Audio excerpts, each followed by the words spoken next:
There is nothing wrong with your television set. Do not attempt to adjust the picture. We are controlling transmission.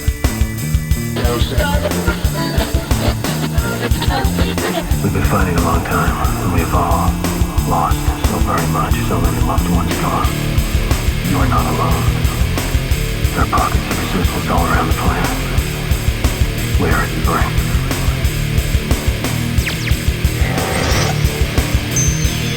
Above all, stay alive. You have no idea how important you are. If you're listening to this, you are the resistance.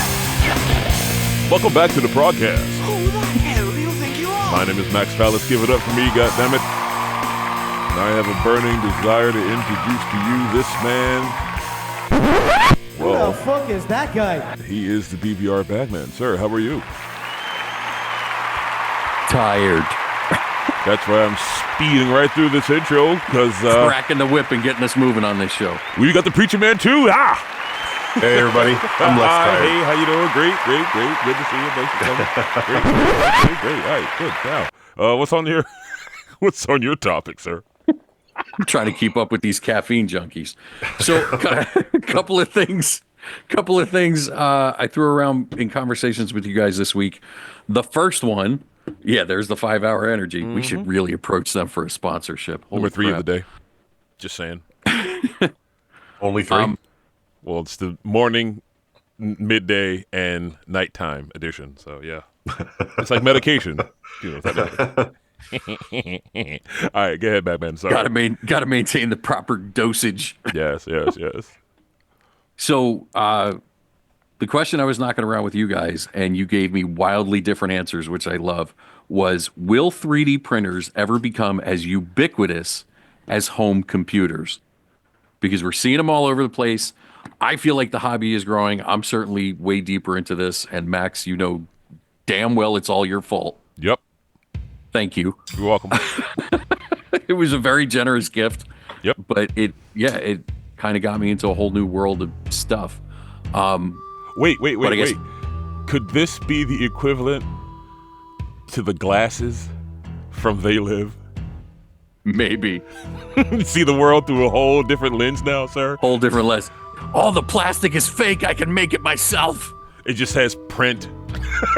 As opposed to obey. It just says print. All right, contacts, Kirk, Stuck Knot Customs. It's time. Little Ender 3 logo. It just says print. Nice. But yeah, we're all old enough to remember a time when home computers were not nearly as common as they are now. Cell phones weren't even very common, and now they've, non-existent. Yeah, they were non-existent. If we're talking about a timeline of early PCs, there was a 10-year gap before the first brick phones started coming out, or car phones that were wired into your car. Car phones. The earliest one I can remember is early 80s. Lethal Weapon had the mobile phone. Mm-hmm. And it was like carrying a car battery in one hand and a handset in the other. It was like, a PRC radio. Yeah, basically what it was. They were huge. So, but the first exposure I had, Bagman, one of the owners of our company had one in his car, and I remember he had it in his Buick Regal at the time. Oh wow! Yeah, dude, and it was the coolest thing ever. Like, whoa, he's got he's Mr. Businessman, yo. He's got a car phone. It was, of course, most people know the big Zach Morris model that became like the standard issue, but a lot of people don't remember that it was like you had to have a briefcase and like a power supply and all this other stuff. So the technology has evolved as it does into smaller packages. And it was fast, right? It wasn't long before we had the Motorola brick phones, or the flip phone that was the gray thing with the. I know the one you're talking about. Yeah. It was the first one where there was a flip open cover to cover the buttons. Yep. Mm-hmm. For the children in the audience, phones used to have buttons on them. Yeah, and you had to push each button 3 to 4 times to get a letter. It wasn't just a screen. It was real buttons. And it was not smart. No. There was no brains for it to have. And there was no memory, right? You still had your pager. So you'd get paged, and then you'd call the number that paged you, even with the cell phones. Yeah, it was, but the point is we've seen all these technologies advance, right? From the home computers to the gaming consoles, right? There was a time when video games were only played in arcades, and now everybody's got two or three consoles, never mind just one.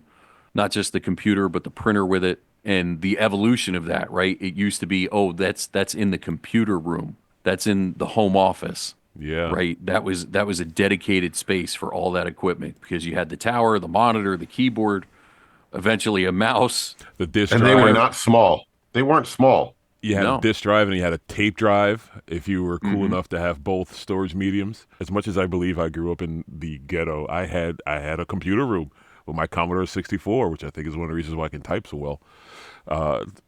Going down the Oregon Trail and looking for Leisure Suit Larry and Carmen Sandiego. So, yeah, and so comparing the 3D printer to the home computer, there's a couple of things we have to also keep in mind is what hasn't happened yet to the 3D printer is the average man usage. The computer took off because you could do word processing. So your secretaries had to have one. Your bookkeepers had to have one. It wasn't just for video games. Like video games was one of those smaller reasons why I think it became normal, because you still had the Atari 2600 and television and various game consoles, both before and after the video game crash. But when the quote-unquote adults had reasons to get it, that's when I think the boom really kicked off.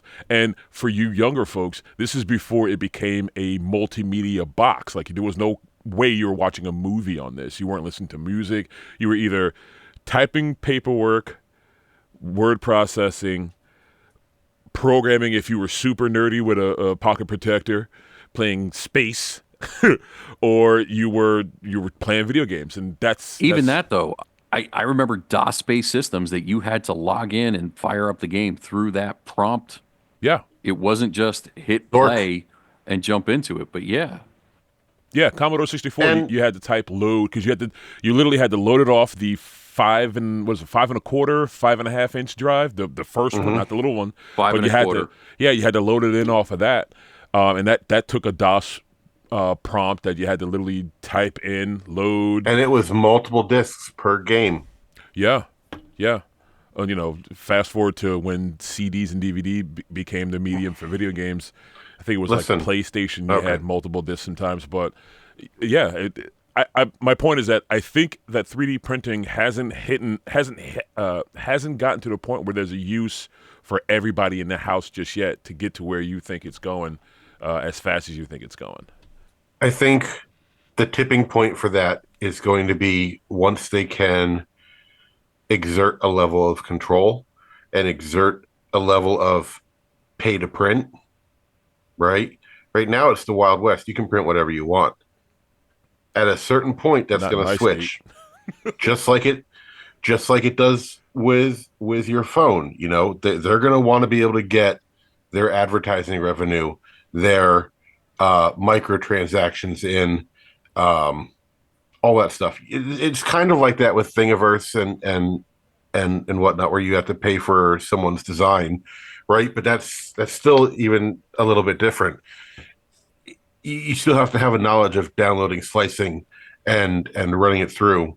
Once you get to the point where you can click on something from your phone, oh, I want to print that, and print it, and click yes to the ad or skip the ad, and then click yes to the $1.98 surcharge for it for one print, then you'll see it in everybody's home.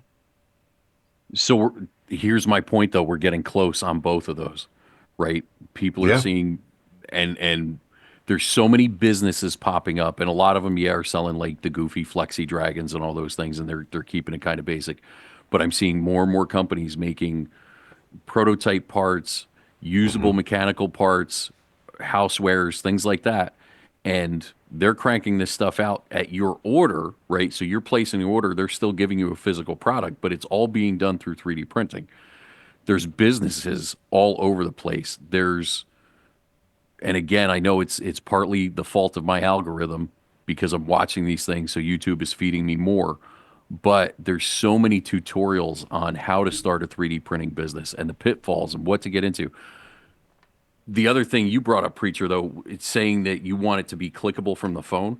That's already here with some of the Bamboo Labs printers. Is it? And some of the newer ones that are fully enclosed, tied to your Wi-Fi.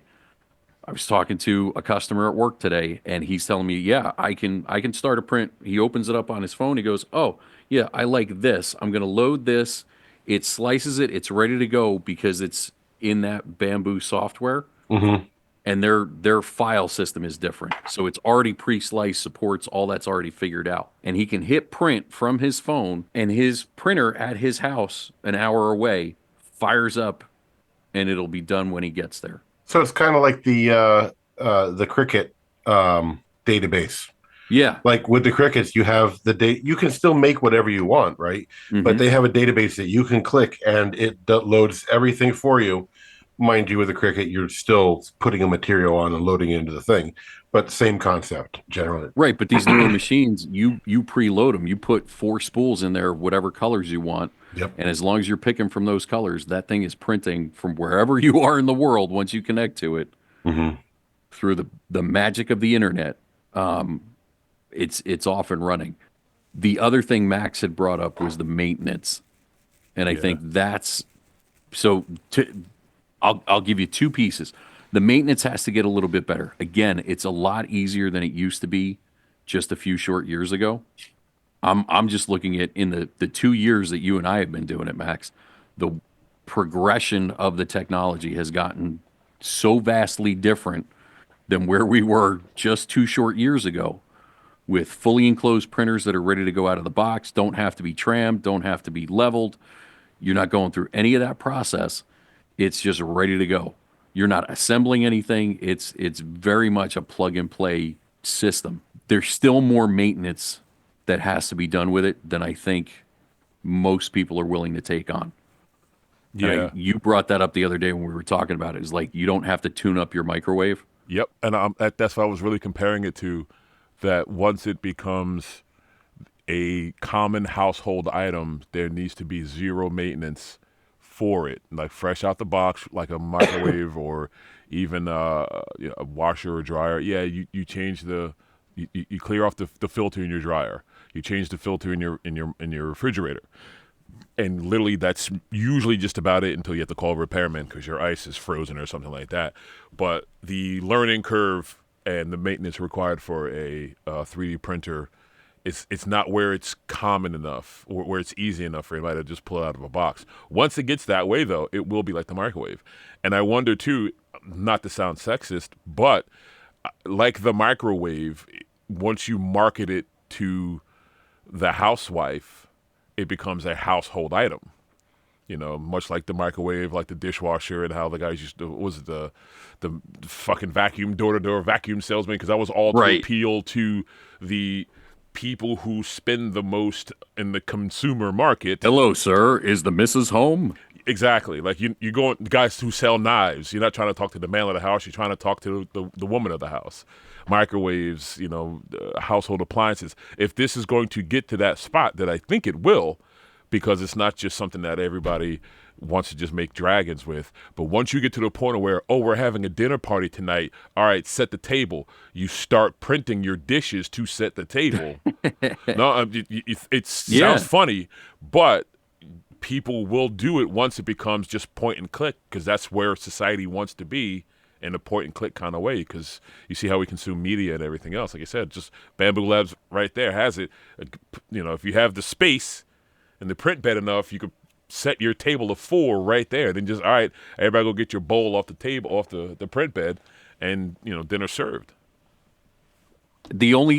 My only caveat to that argument, and I agree with you more than I disagree, but I think in that regard, the change that's come to the household in the last 40 years impacts that, because now you've got, you no longer have the excuse me, domestic housewife, right? Yeah, that doesn't exist anymore. I mean, it does. It's far more rare. It's yes. Well, to counter the household doesn't look the same. You do have the single guy that doesn't want to have dishes. Right. Yeah. Right. which was me when I was single. Like, I never owned dishes. I literally just went to the dollar store once a week, bought a stack of paper plates, stack of paper cups. I still to this day hate doing dishes. I would 3D print my dishes in a second, and then What's the environmental aspect of that though? Like, right? So recycle. we're talking. Melt Okay. your PLA back down. Make your little extruder machine that is popping up on YouTube. People making it out of plastic bottles, and just recycle your PLA. Who cares if the dishes are half blue, half green, and a weird shade of brown in the middle? And we're just eating on them and then putting them back in your PLA recycler, and then feeding that into your Bamboo Labs for dinner tomorrow. Well, and the other thing is the PLA itself is biodegradable at some point, right? I know it's plastic and it's going to last longer than regular corn, but it is primarily corn based from what I understand. And I'm no expert on this. Somebody feel free to chime in or leave us a comment on this if you're more well versed in this stuff than I am. But I think the other big thing that needs to change in how accessible this is to people is some of the safety aspects of it, right? So you can't print ABS or ASA in your house unless you've got Well, a serious you can. You can do it for a little while. You're going to get cancer, but that off gases a bunch of toxic chemicals, right? And that's not safe. So people that are doing that hopefully have good ventilation systems set up and are using proper protective measures to make sure they're not poisoning themselves. I'm sure at some point somebody clever will come up with a new material that's as strong as those industrial materials, but is safe to use as the hobby materials. So, not even hobby, lifestyle materials. There you go. Right? Because it's at that point, it's no longer a hobby. At that point, it's part of your everyday existence. So this is a good time to chime in for our sponsors at Stuff and Things. If you guys are getting all this advertising, please take notes from this episode. Lifestyle materials. That's brilliant, dude. I can see it being like, your exhaust fan over your stove. Yeah. That's pretty much a standard thing to do now, is to have some sort of exhaust system over your stove in your kitchen. So countertop version, there's your 3D printer with your little exhaust. Maybe you duct it out, or like look at the refrigerators with built-in water feeds for ice and water. That's just one tube to come in. This would just be I hate that. What, water from the door? Ice from the door? Yep, don't like it. Oh God, why? I'd rather have a 1950s refrigerator with swing out shelf trays. Why? Because you swing out the tray, get what you want, and swing it back into the refrigerator. You don't dig for anything. You don't dig for anything on either. You just put the cup up to the door and it comes down. No, I just mean it as a whole, right? You offer me a fridge with swing out doors and a water thing, fine, I'll take the water thing. Okay. But that's what I got a faucet for. Okay, no automatic ice for Preacher. Noted. But yeah, in the kitchen, it almost makes the most sense. If we're going to use this for meal prep, or we're going to use it for plates and flatware and things like that, then yeah, why wouldn't you have a dedicated space in the kitchen with an enclosure and a hood? I want a 3D printer that can print dough. If they can do it with concrete and chocolate, right? Why not? See it. Why not dough? Make your bread that way. That's called a bread machine. We have those. Yeah, but you can do fancy bread. It's gonna print. It's gonna print the twist in my Greek Easter bread. Yes, nice. It'll print your pretzel without you having to twist it together.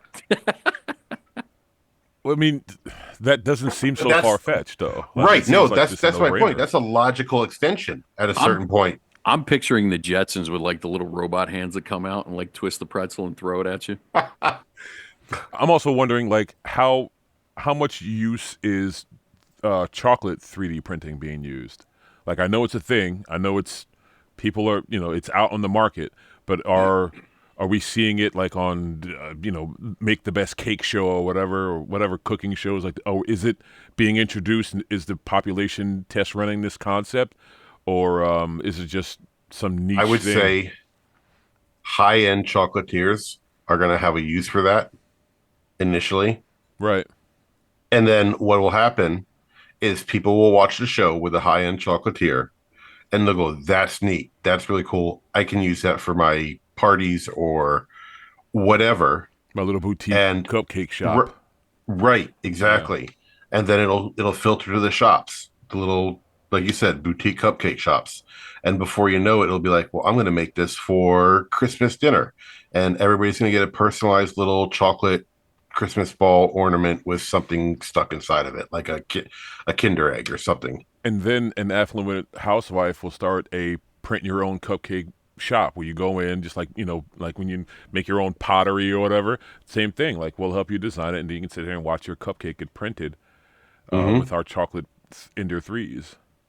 And then you bring it home, and then it gets set next to the Cricut, to the regular 3D printer, to the all the other craft level stuff. Look, it's crazy to me how quickly, once you have one of these things, how quickly it takes over your brain. And it really becomes a multi-tool of like, oh, wait, I can do this, and I can do this, and I can do this. And it's a magic wand. It's a magic wand. Yeah, that's a great way to describe it. And I know when you first got yours, I was busting your chops about that's your answer to everything is you can 3D print it. And you're like, no, you can. And then you got me one, and I'm like, holy crap, he was right. Welcome to the wizarding world of Max Fallis. Here's one for you. We're talking about, we've mainly been touching on... I got PLA pilled. on extruder printers, right? Right. We're not even talking about what happens when the cost of SLS comes down. And even so, the cost of a home SLS printer is approximately... home/small business is about $28,000. No, that changed for me today. Again, customer I was talking to sent me a link. I have to send it to you later. But there is a $3,000 SLS printer all in one unit. Okay, so we're talking significant price reduction very rapidly. Yeah, we're moving in that direction. SLS is center laser something. Yeah. Yes, the last S is for something. But that's your Inconel printing, right? That's your suppressor, tying this into the general theme of the podcast.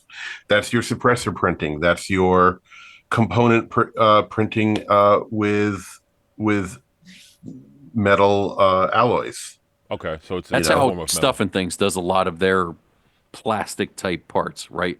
So like the mag extensions, the vertical grips, the pistol grips, a lot of those are SLS printed, and it's a big thing of powder, and the laser does its thing, and then you pull the part out of the powder and dust it off, and there's some post processing that needs to be done. But yeah, that's how. But it is strong. Yeah. If you're talking, prototyping parts and things like that at home, that's where you're going to be able to print out a wrench that you need. You lost another 10 millimeter socket. Just hit the button for the 10,000th time and get yourself a new socket. No, you fill the build plate and you print a dozen at a time. I've got a small army of 10 millimeters. Yeah, well, that may be what puts the Snap-on truck out of business finally, right? Stuff like that. Even if it's not as strong, right? And you can argue the strength of modern tools, but you break it. From what I understand, you can process the broken piece back, just like PLA. There's a process that you can break it down into its core components again. Redo it. The other caveat there is, and again, with the World Economic Forum saying you'll own nothing and be happy, is going to be the subscription. Right. That's going to be the dark side of all this. Once they've made it ubiquitous and to the point where you're printing everything you need, now they go, okay, here's the file, but it only works once, or it only lets you print it 3 times. Yep. Right. And it puts a cap on what you can do with it. And then at that point, everything's tracked. We know there's a bunch of items that the government doesn't want you printing on a 3D printer either. Or your printer has a maximum runtime based on your subscription. You can or your social credit score. That too. Yeah. Boom, boom, boom. Some sort of limiting the possibilities, because 3D printing is literally endless possibilities. Man, I was so excited we were going towards the Jetsons, and then we took a 90-degree turn right into the dystopia again. Well, that's what's below the Jetsons. The Jetsons are above the dystopia. The Flintstones are down. Flintstones. On the Yeah, road. the Jetsons are in Elysium. Exactly. Hit the music. It's there. It's there. It's there. But yeah, that whole concept, like the further into the quote unquote future we go, the more that makes sense. You know, and then you have Elysium coming out, and you realize, yes, they did have robots up there, and Fred was down there breaking rocks with his bare feet. Yep. All right, so moving on from the 3D print question, let me scroll back up here. The next question was, what's your favorite cold weather clothing and or gear? And boy, did people jump all over that one, right? G-Man, who was on the show a few episodes ago, cold weather gear is wool. I hated it as a kid. Now I can't get enough of it. Cold weather hunting gear from a company IWOM. I looked him up. He says, look it up, makes winter hunting bearable. They also have some really cool stuff that, as I look at poor Max freezing in his garage studio with his blanket and his hoodie and his heater, if we have anybody who wants to donate a heating system to his garage studio, that would be graciously welcomed. Or a wool cloak. But they have, so it's a fleece hoodie, but it's got an extension in it that you can flip out, and it becomes as long as a sleeping bag. So it goes all the way to your feet. Like Nice. thick fleece man dress with a hood and pocket, and you can fold it up underneath, and it's got some sort of attachment system so you can wear it like a regular hoodie. And then the whole thing stuffs into a stuff sack. And I was looking at that, and I'm like, that's pretty cool. I may need one of those just for, reasons. I think wool is king, honestly.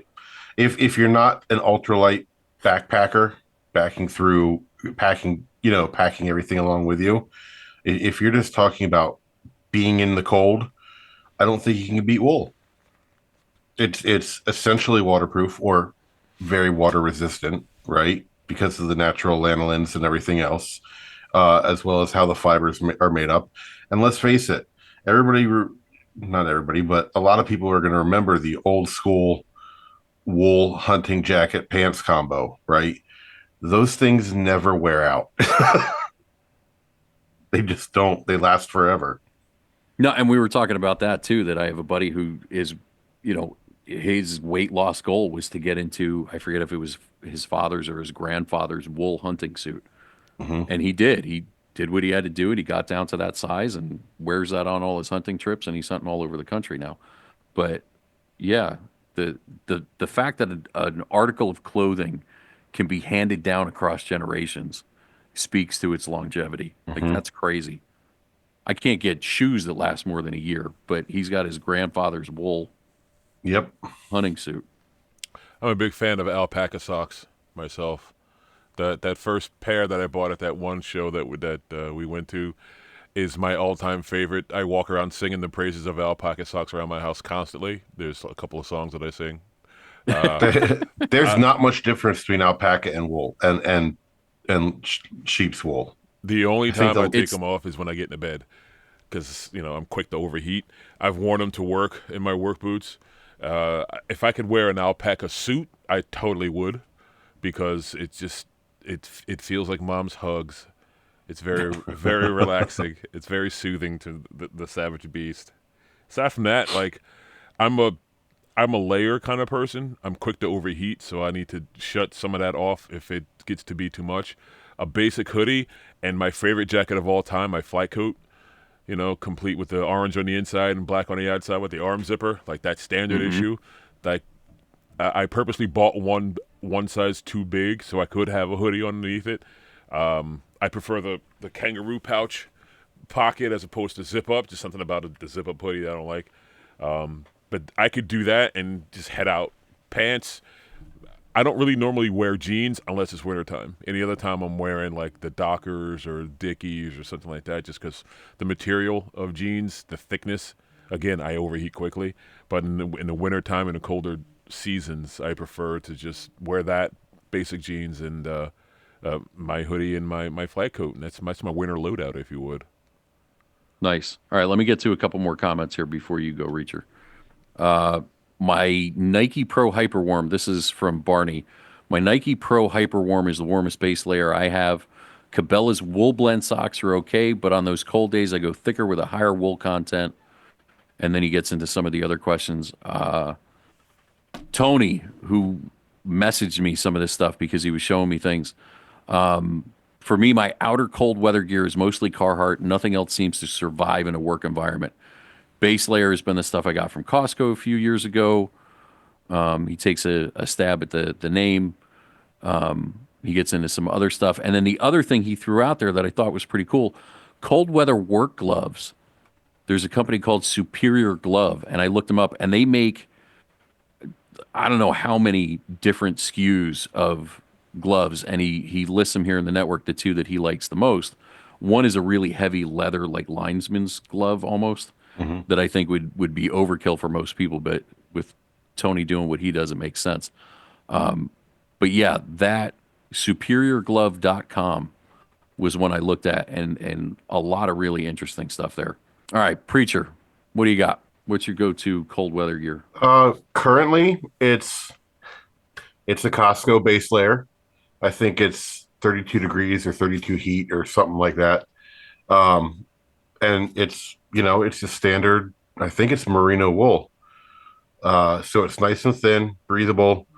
On top of that, a pair of jeans, hoodie, and then if it gets really cold, I have a set of duck hunting overalls and jacket and the big, goofy mittens. What are the mittens made of? What kind are they? I don't know. I got them at Cabela's on sale years ago, but they've lasted years. So are they knit? They're probably like a no, they're stuffed. They're stuffed with like a nylon shell, I think. Okay. Or a poly shell, something like that. Gotcha. I'm not sure what they're stuffed with. It's not down, I know that. Right. But so it's probably a poly shell, polyfill type thing, but it works. Now, it works for weather here. Would it work in Alaska? Probably not. Like, at that point you need down and wool and lots of it. At that point you need to stay the hell inside. Yeah. Like that, it just gets to a point where you don't go out. All right, so here's one from Bob. Pro member at First Elite, which doesn't mean anything special except I'm a teacher, so I get a discount. But their gear is warm. I have their furnace merino wool and a coat. Kept me warm all day in Montana. So I looked them up. First Light, FIRSTLITE.com. And again, a lot of really cool hunting gear, very outdoorsy. Is Montana known for being cold? I've never been, so I don't know what the atmosphere is. Yeah, Montana's out in the Midwest. Okay. Montana is the Spanish word for mountain. So big plains, giant mountains, everything's wide open, heavy wind. Okay. Yeah. And, all your clothes are lined with wool, like the big poofy wool. Gotcha. Yeah, like you sticking a whole sheep in your pockets just trying to. And, I'm going to throw another one out there. Carhartt. I get it. Carhartt's expensive, but man, when I was working in industry, it was the only thing. A pair of Carhartt overalls with the fleece lining on the inside, or with the wool or fleece lining, whatever that is. Right. It is good down to real cold, and it doesn't tear, it doesn't rip, and you can wear a pair for years of hard work. And even now, one of my go-to hoodies is a lined Carhartt hoodie. So I'll throw in mine. I think thick polypropylene underwear, which is basically like a tech fiber fleece kind of material on the inside, and then a more stretchy material on the outside. I know there's military versions of it. I have commercial stuff, but that is probably the best base layer I've ever used. I can put that under everything else and stay incredibly warm out in really, really cold weather. Wind resistance is another thing. Like that's a separate issue, and you got to deal with that with your outer layers. But that I've got a couple of fleece jackets from Condor and soft shell jacket from Condor that I really like. I layer those up, and there's a fleece lining in the soft shell, but by adding that fleece and then putting that on top of whatever I'm wearing on top of the polypropylene, I can stay out in extremely cold weather all day long. Like when the kids want to go sledding or something like that, I throw that stuff on and they get cold before I do, and I don't have to worry about it. Where I think I'm lacking is probably the gloves. So I was really excited when Tony put his recommendation in there, because for those of you who don't know Tony from the network, Tony's very big on quality and he is really tough on stuff. So if it gets a thumbs up from Tony, it's bomb proof. Yeah. Like it's really got to be heavy, heavy duty to get past him. The other item that I picked up at Cabela's in the bargain cave a million years ago, they were clearancing Mad Bomber fur hats. And that only comes out like when the weather is like it is now, where we're getting down into single digits, and I have to pull that out because that's a game changer too. Yep. I think I was with you on that trip. I think I bought one so. too. Yeah. Pretty sure we went, wait, these are on clearance? Yeah, grab one. Yep. But that thing has been a real go-to for extreme cold weather. The thing is, that sucker is so warm, you can't wear it if it's just burr chilly. It has to be ouch cold. Otherwise, that thing is too warm. That's got to be like Satan's anus cold. Yeah, it's something. So that's pretty cool. And then, outerwear. A couple years ago, I got a set of the... What are you chuckling at, Max? Satan's anus being cold has kind of messed me up. That's a Dante's Inferno reference. Ninth circle of hell is all ice, with Satan buried halfway up in it, and his wings keep flapping, trying to escape, and that's what freezes the people who are stuck in the ice in the ninth circle of hell. Well, actually... Okay, I have never heard of Satan being related to anything cold in my days until today. Furthest from God's light. See, that makes sense. Yeah. I like cold as a witch's titty in a brass bra. That one I always liked. It's a long one, but still checks out. It's a long one, but a good one. Cold enough to freeze the balls off a brass monkey? Brass monkey. That chunky monkey. But everybody pictures a little animal monkey made of brass, and that's not what it's referring to. It's an old, sailing thing. Are you ready, kids? Your cannonballs were kept on a brass monkey, which was the plate with the dimples in it, so that you could stack the cannonballs. But because brass expands and contracts at a different temperature than the cannonballs, if it got too cold, that brass would contract and the balls would shift and fall off, freezing the balls off a brass monkey. And that was your seaman moment of the day, ladies and gentlemen. Come on back to Seaman Corner for more cold weather tips on the high seas. Listen, I might be the sailing son of a sailor, but yeah. I love it when we just sprout out weird, odd info that we just happen to know for no good reason that we shouldn't really know, but we do. This is your daily dose of tism from the BBRN broadcast. There you go. Saltwater tism.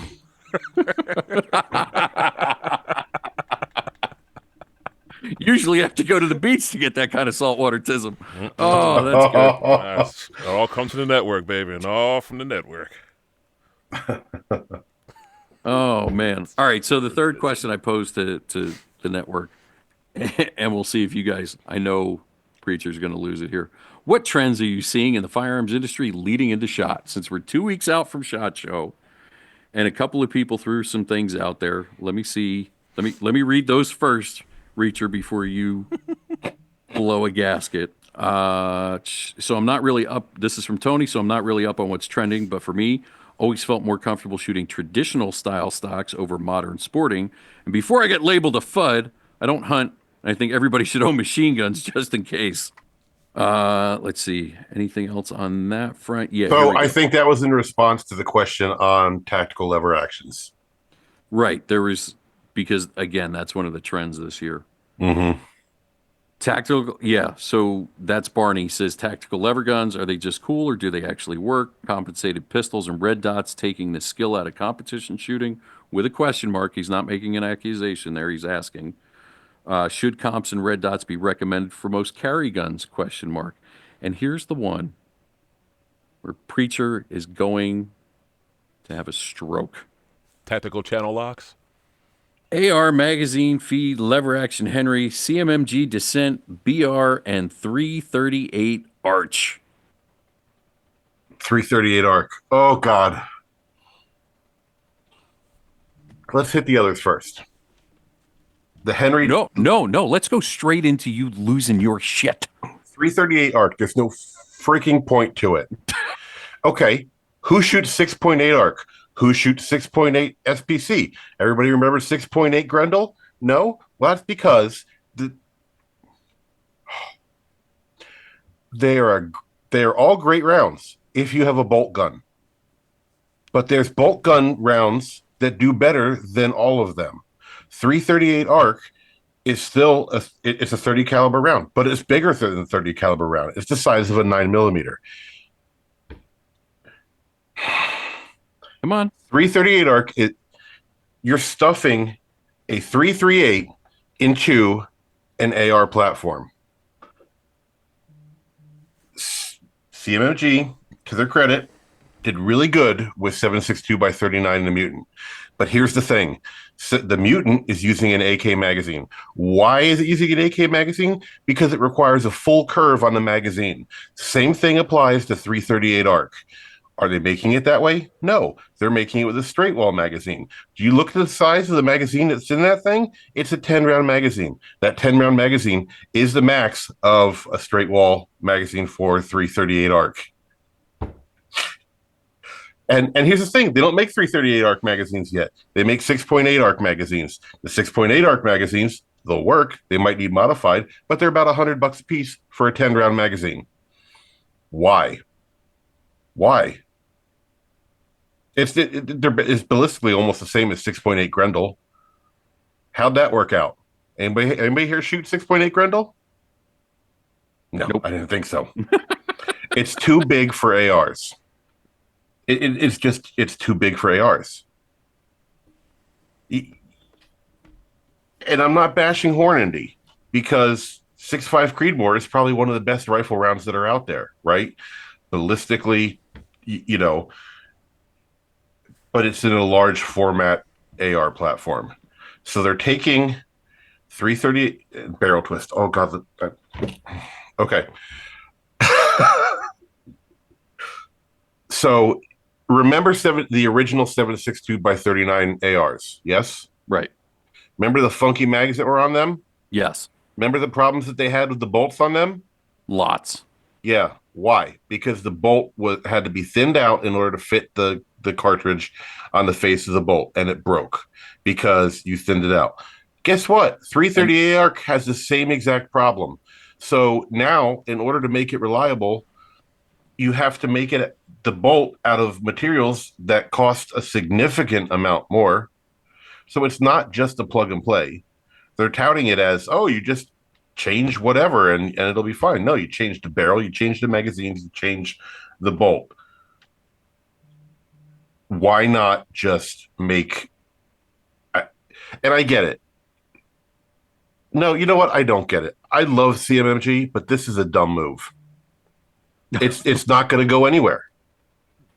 So I will counter with two very small things, and these are tiny, right? One, we have to take some risks in everything to advance, right? Yeah. You're gonna if you're trying to create new rounds, before you get to a good one, you're gonna create a bunch that suck.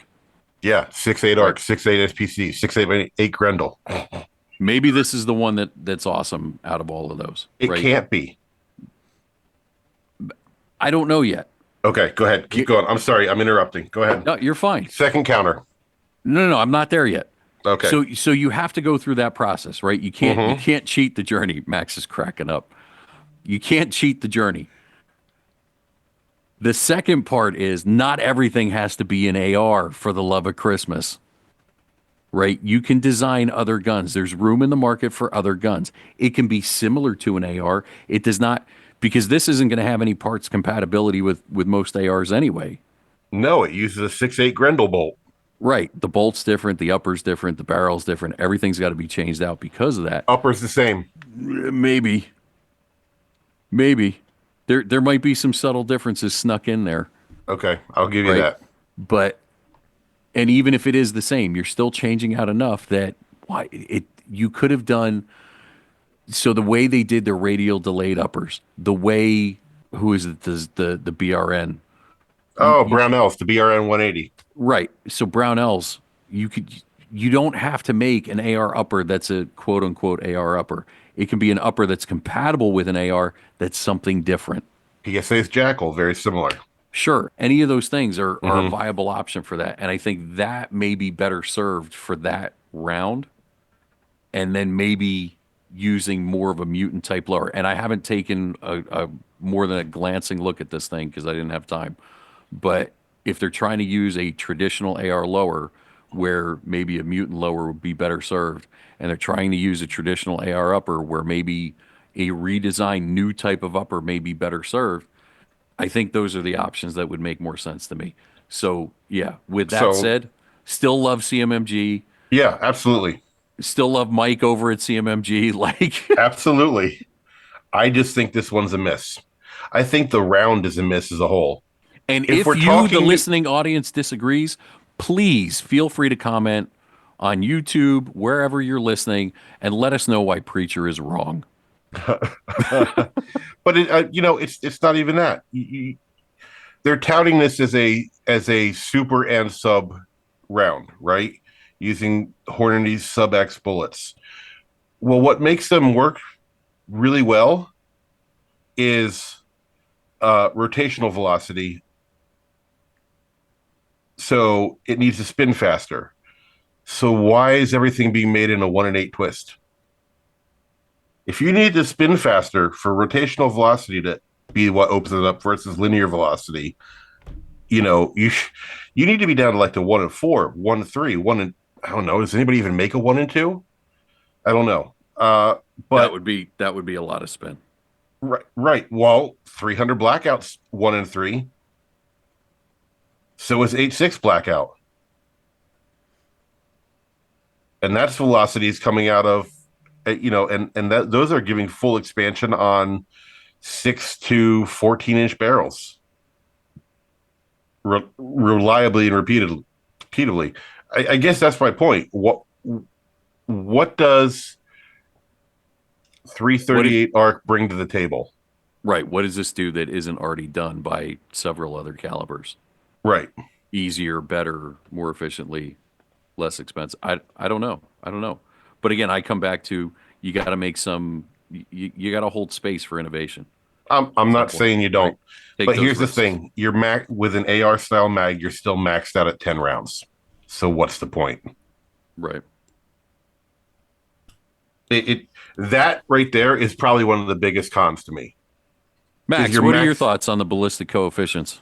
I have none because my protractor broke when I was trying to isosceles triangle. I have no idea what the hell you guys are talking about. I'm just sitting back. Maybe I'll chime in with some sound effects or something like that to be a part of the conversation, but I have no clue what the fuck you're talking about. Spin velocity, 1/2, 5/7, and 6/4, and I was over, under, and underdone for all I know. I have no idea. It's going to be Ogre from Revenge of the Nerds just going, no! No, I think it's more like Bubba Gump. Or nice. Whatever homeboy's name, Bubba. Yeah, whatever. I have no clue, but I do agree you got to break a few eggs to make an omelet, make something wacky, and see what part of the wackiness actually hits the market that people do like. You never know what kind of ripple effect one choice will have. Like, hey, let's you look at the stuff that Stuffing Things makes. Some of it's like, why? But then somebody's like, why not? Sure. There's a pot for every lid and a person for every wackiness. So, but here, I guess one of my other complaints is it's not a complaint. It's a criticism, whatever. It's CMMG are very expensive guns.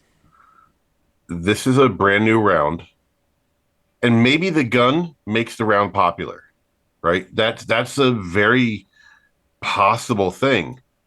However, Hornady also has a track record of creating a round gun manufacturers start to make, and then Hornady abandons the round. And then where are you left with?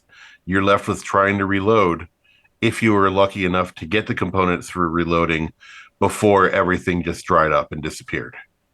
So it's like the 3DO video game console that like came out back in Yes. the 90s and nobody Or bought it. the Neo Geo. Sega CD. It's a ballistic rug pull.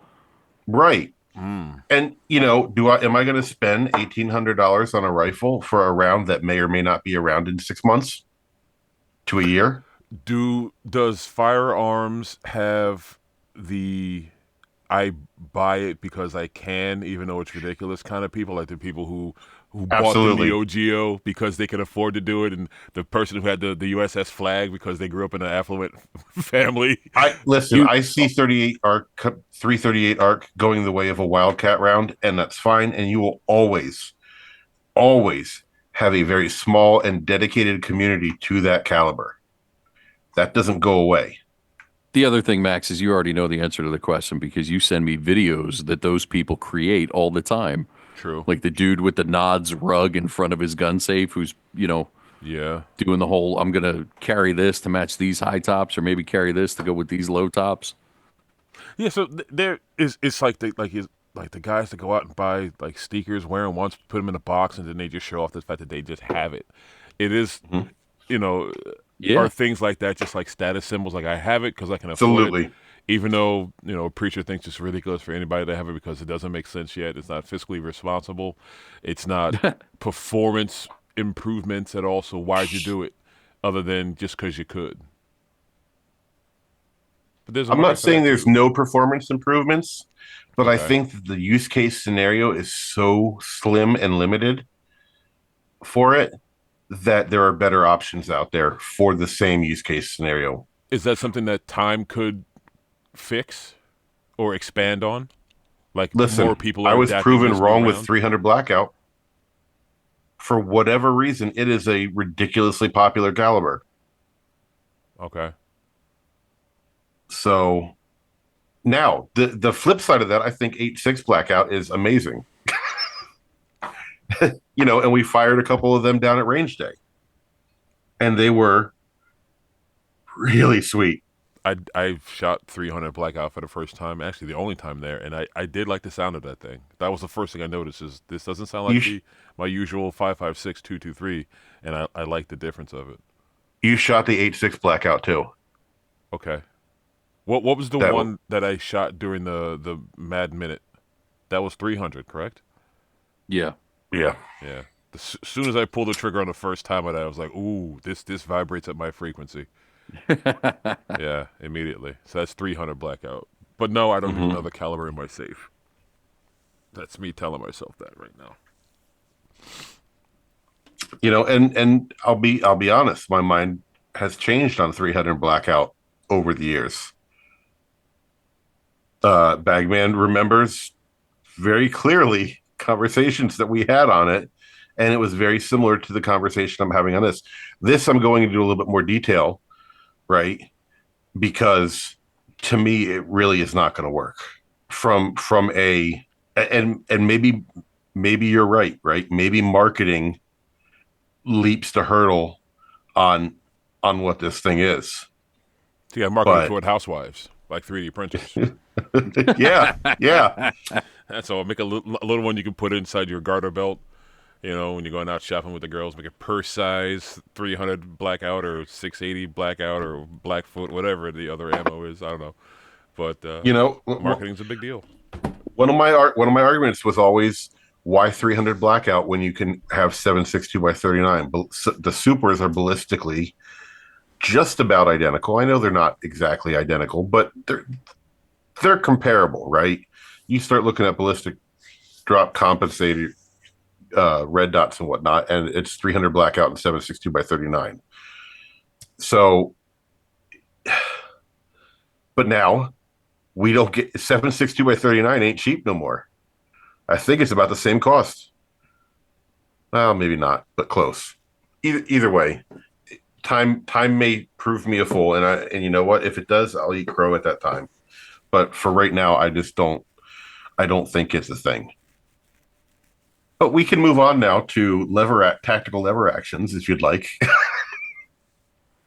So lever action seems to be the hot new trend this year. Yeah, there's several companies putting out what we'll call tactical lever actions, lever action rifles that use detachable box magazines that are either compatible with AR mags or maybe proprietary. But the idea is that it's no longer just the tubular magazine under the barrel. It's a detachable box. It's not semi-auto. It's still lever action. Hopefully, that's a workaround for some of these states with ridiculous regulations in place and laws and nonsense. And we're seeing a lot of that, right? And I'll bring up CMMG again. Their BR4, I think it's the BR4. Yeah, I think I so. love that thing. I think it's fantastic. A lot of people dislike it. I think it's great. I would love to get my hands on it. They took the Mutant and made it a compliant rifle. Basically, they took away the scary features from it, and now it's something like 48 state legal. I think. And that's because of, as you said before, the advancement with their radial design, right? That's what allows it. It takes away the need for a buffer tube because the buffer's built into the upper. Right. So that advancement led to the ability for an a modern sporting rifle or modern styled sporting rifle to be used. And, it's a good coyote gun. It's a good ranch gun. It's something you can throw in your side by side. You get something like My only concern with those things is it seems like appeasement to the overlords, right? On one hand, great, you're working around the rules and you're getting those firearms into the hands of the people in overly restricted states, and that's helpful. On the other hand, at some point, I really think just full-on defiance of tyranny is what needs to happen. No, we're not doing this. yeah. Consequences be damned. But I get how easy that is to say and how much harder it is in practice. But all right, let's move on from that. What are we printing this week? I ran off a couple of microphone clips for my now third mobile radio for the work van. I needed one for the work van, one for the house, and one for the private personal van. So, you know how we have this little knuckle thingy? Ran off a couple of things just so I can slide it and grab it off. And then I turned the printer off and slid it back into its place. So that was a quick little print. The hanger for the hand mic? Yeah, just a little. I double side tape it right next to the console there so I can just slide it in, slide it out. That way I don't have to keep moving my radios around and it's not blocking my cup holder. So that, and in preparation for the warmer months, when we will be hopefully out shooting content, I ran off a couple of Molly attachable GoPro attachments. Ooh. Oh, that's pretty slick. Yeah, I like that. Slap it onto your Molly and put your GoPro camera on it for either... Pick rail. Yeah, that's it. So ran off a couple of those in preparation for some stuff. Since I got the drone now, I started to get all my video equipment out, format some SD cards, allocate certain cards for the 3D printers, certain cards for videos and such. So that's what my printing was doing. What about you? I have had numerous demands from the children for things for school and things for projects at home. And Mayhem got a little robot tank for Christmas that he had to build and learn to program and all those good things. And now we're looking at doing modifications for that. What I am not printing this week is this marble run. And I was really excited about this. And for the first time in a long time, I've had a print go bad. And this thing was about 20 hours in. Was that on the Ender or the Elegoo? This is on the Elegoo Neptune 4 Pro, and it's on the newest machine. But I think looking at the way the layer shifted, I think I had a tangle in the filament. And that filament is from Freemover, I believe. So one layer shifted over, and now everything is a little. Yeah, so I broke the piece off, but it was Oh. like another piece about half an inch high and half an inch off to the side. And this Gotcha. is going to be a marble run. I don't know if you can see that there. Yeah. So there's all these little tracks. So that was enough of a screw up that I had to just kill the print. So we are tuning, tweaking, and we will attempt again this weekend. But for now, that little project is on hold. But yeah, these are pretty neat. They've got a Veroni screw in the middle for like you turn that and that forces the marble back up and then goes around the next track. It's Is a that pretty all cool one thing. print? So Or do you have to print the screws separately? you have to print the screw and the knob separately. Okay. But the rest of this is all one thing. And I was watching a video from The Next Layer, I believe, on YouTube. And he was talking about how cool these are because you can't manufacture these any other way than 3D printing. Because there's no way to do all that in a mold or anything else because it's such a complicated design, and it's only through building it layer by layer that it can be produced. So kind of That's neat, pretty cool. kind of fun. If it comes out, I'll send you guys pictures and show you. But yeah, we're gonna try that one again. First failed print in a while, which is I'm okay with. Like I was disappointed, but those Elegoo's have been running great. So I may be due for just a little bit of a tune-up because they have been doing so much in the last 4 weeks. But yeah. And there's a link and a coupon code and all that good stuff inside the network for Elegoo and 3D printers from various manufacturers and filaments and all kinds of good things.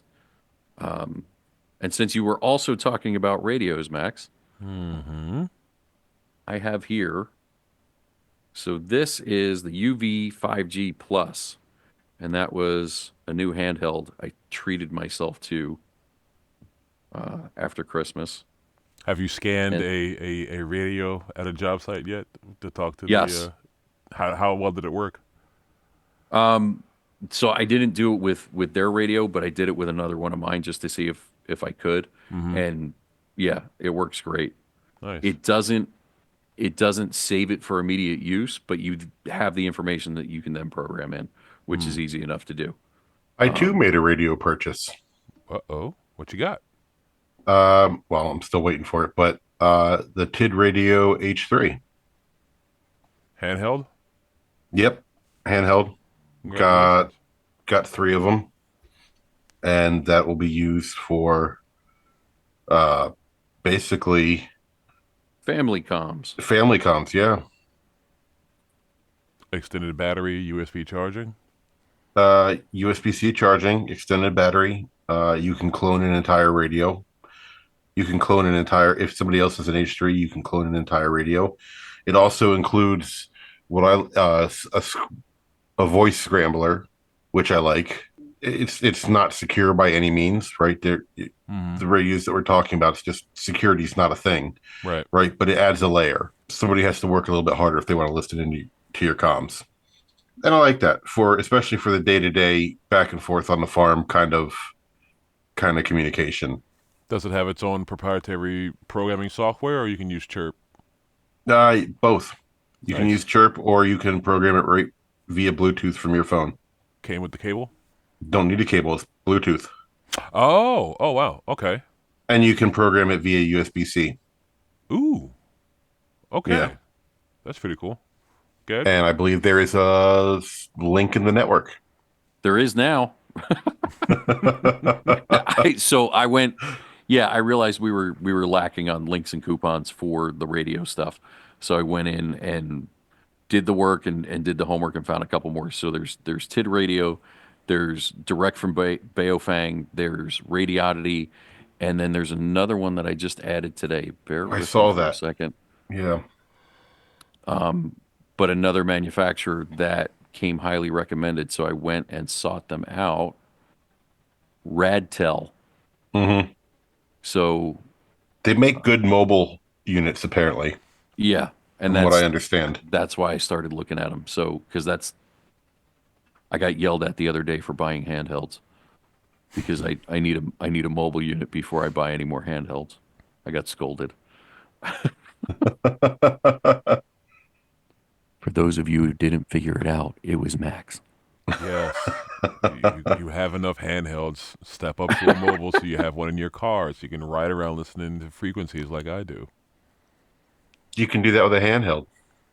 Not from inside the car. You need the antenna outside the car. Your car acts like a Faraday, essentially. It blocks a lot of signals. So you put an antenna up and Mine you put does, an SMA female connector on it and connect it to your handheld. Yeah, but 5 watts versus 25 to 40 watts. Now you're really reaching out and touching somebody. Yeah. Yeah, that's true. Yeah. Yeah, different aspects. So I'm shopping around for the mobile unit at this point. I know you've recommended your DB25. Is that what you have? Yeah, DB25G that's the one I'm actually using here in the house. It started out as my car unit. I since downgraded my 2 car units to the QYT KT8900R. That monitors 2 channels simultaneously, whereas the DB25G does 4. So I'm using that as my base station. So it's like a monitor 4 different frequencies at the same time versus the 2 in the car. I like the slim form fitting. I happen to have one here in my desk, as a matter of fact. That goes back into my family van. But what I like is how thin it is. It fits into the spot right underneath my radio. I don't have to really mount it. Yeah, like that's fairly thin, whereas the DB25G is about that thicker. Because obviously the screen gets bigger, it's a bit more fancier. But this I have in my 2 vans, and it does everything I need. I can program it all with Chirp. Now I have 2 of the programming cables, which also works for the DB25. It's not the K1 style like on a handheld. It's actually like an audio to USB. And I haven't lacked for a feature. The only thing I don't like, well, not me, but I know the bagman doesn't like this big-ass ear that it's for a button, but I don't mind the big clicky button, you know? It's just an aesthetic thing for me. Yeah, there's nothing wrong with it, but it's personal preference. So, yeah. And that I think I'm with Max on this one. I like the big clicky button. Yeah, and maybe it's just my inner child, but usually, like, I'll slide my finger off of it and clip out, just to hear that little click, so I know that I'm done transmitting.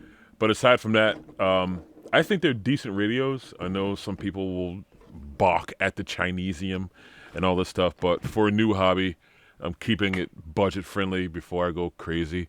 I know that I was recommended some Motorola units that are like the next level up. When I get there, I'll get there. But for now, these will definitely they are doing what I need. I haven't lacked for anything yet. So yeah, I first don't of all, want to get there. Yeah. Show me a radio manufacturer, a domestic radio manufacturer. I can't. Yeah, exactly. Yeah. So everything's Chinesium. But all of it.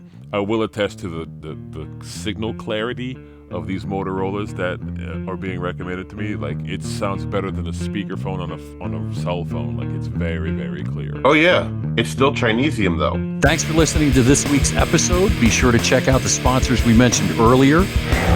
Check out the website, blackbagresources.com.